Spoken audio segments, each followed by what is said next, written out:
Hi everyone.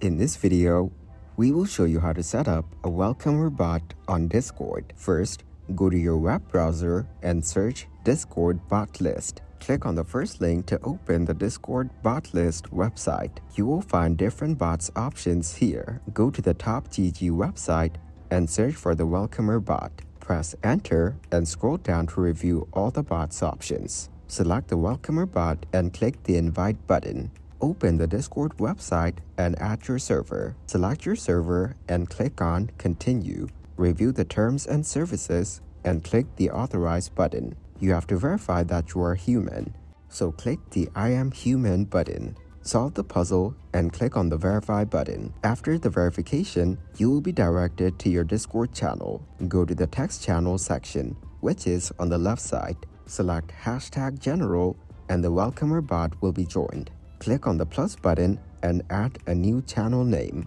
Start the name with the hashtag symbol and then write the name. Select the channel type from the provided options.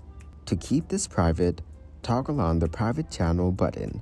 After that, your channel will be created. Thanks everybody for watching. Make sure to like this video and subscribe to the channel for more tutorials. Goodbye.